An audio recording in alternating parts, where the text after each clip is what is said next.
আচ্ছা হুম। তুলি তুলি জি আসসালামু আলাইকুম। ওয়ালাইকুম আসসালাম। আসসালামু আলাইকুম। ওয়ালাইকুম আসসালাম। কেমন আছো আপু? আলহামদুলিল্লাহ, আপনি কেমন আছেন? আলহামদুলিল্লাহ ভালো। তোমাকে কত খুঁজতে খুঁজতে এসেছি জানো তুমি? বেশ তোমার বাড়ি হতো ছোট তো আপনি মানে আমাদের তো ঠিকানা জানেন না, কিভাবে আসলেন? আর বলো না ভাই, কেশরহাটে এসেছিলাম। কেশরহাটে এসেছিলাম আমার ভাইয়ের বাসায়, বুঝছো? হ্যাঁ আমার ভাইয়ের বাসায় আসার পর এই যে মোহনপুর, তোমার সাথে একদিন আমি কথা বলেছিলাম লাইভে, তুমি বললা যে আপু আমার বাসা হচ্ছে মোহনপুর, সেইভাবেই আমি চলে এসেছি ঠিকানা মতো। হ্যাঁ, তো এখন তো প্রায় রাত 7:30টার মতো পার হয়ে হয়ে গেছে। গেছে। আমার ভাইয়ের ওখান থেকে তো আমি রওনা দিয়েছি ধরো 5:30টায়। এই তো খুঁজতে খুঁজতে আসলাম। তাহলে আসলেন যখন তখন থাকেন। না ভাই, অনেক ভালো লাগলো তোমাদের সাথে সাক্ষাৎ করাটা আমার মেন উদ্দেশ্য ছিল। কারণ ভালো আমরা একজন শোনেন, আসলে কি আমরা তো গ্রামের মানুষ, হুট করে কোনো কিছু মনে করে যে অ্যারেঞ্জ করতে পারি না। না ভাইয়া, একটু সময় দেন আমাদেরকে একটু। না ভাইয়া, কোনো দরকার নাই। শোনো, মানুষের ভিতরে আন্তরিকতাটাই বড় জিনিস, বুঝছো ভাই? খাওয়া দাওয়া এটা প্রত্যেকেই কিন্তু খায়। জি, ব্যাপারটা হ্যাঁ। কয়জনের আছে বলো? হ্যাঁ, আমার খুব ভালো লাগলো তোমাদের কাছে এসে সাক্ষাৎ করে, বা তোমাদেরকে দেখলাম, আলহামদুলিল্লাহ আমার খুবই ভালো লাগলো। এখন তোমাদেরকে আমার কেমন লাগলো আমি জানি না না। না, খুব ভালো।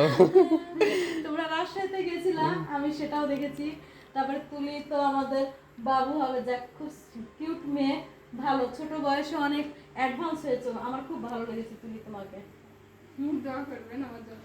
এত রাতে এভাবে আসলেন, আপনার আমার খুব খারাপ লাগছে যে দুইটা মানুষ শহর থেকে আসলেন এভাবে। না ভাইয়া, কোনো সমস্যা নাই, তোমরা আসো আমার বাসায়, আসো আমার ইনশাল্লাহ বাসায় আমরা পুলিশ লাইন সব লাগে। নেক্সট টাইম যদি আমি যাই ইনশাআল্লাহ। ইনশাল্লাহ আপনার সাথে যোগাযোগ করব। তোমারটাও একটু শান্ত, তুমি একটু নাও আমাদের সাথে আচ্ছা। আর কি। হ্যাঁ, তাদের সাথে মিট হতে পেরে আমার আসলে অনেক ভালো লেগেছে। আর তারা খুব মনের মানুষ, ভালো মনের মানুষ। মানুষ তো বলে, তাদেরকে অনেক খারাপ কথা বলে যে গ্রামের মানুষের ছোট মন খ্যাত, কিন্তু অসম্ভব, কোনোদিনই না, কখনো না। আমি যেটা বাস্তবায়ন, যেটা দেখলাম বাস্তবে, কিন্তু তারা অনেক মহৎ মনের মানুষ। দেখেন, কয়েকটা মিনিটের ব্যবধানে আমাকে বলছে আপু রাত্রে থাকেন, এত রাত্রে আপনি কিভাবে যাবেন, আপনাকে যেতে দেওয়া হবে না, থাকেন, কালকে আপনি যাবেন।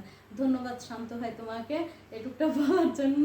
আর আপনারা সবার যদি ভালো লাগে আমাকে লাইক কমেন্ট শেয়ার করবেন। আমি তুলির একটা বড় বোন, আমার ব্লগের নাম হচ্ছে লতিফাস ব্লগ। আমার ছোট ভাই শান্ত। শান্ত, ঠিক আছে, ভালো থাকো, আল্লাহ হাফেজ, আসসালামু আসলে আলাইকুম। আসলে সত্যি কথা বলতে কি, এটা হচ্ছে লতিফাস ব্লগ, ওনার বাসার রাজশাহীতে। তো আপু কিন্তু অনেক কষ্ট করে আসছে আমাদের কাছে, অনেকই কষ্ট বলতে গেলে, মানে অনেক ঘোরার পরে একটা গাড়ি রিজার্ভ করে নিয়ে এখানে আসছে। তো মানে এখান থেকে শহরে যাওয়া খুব বেশি ব্যাপার না, কিন্তু যেহেতু আমরা গ্রাম এলাকাতে থাকি, এখান থেকে মানে মোহনপুরে যাওয়াটা অনেক কঠিন হয়ে যাবে, এই জন্য আপুরা আর থাকতে চাচ্ছে না।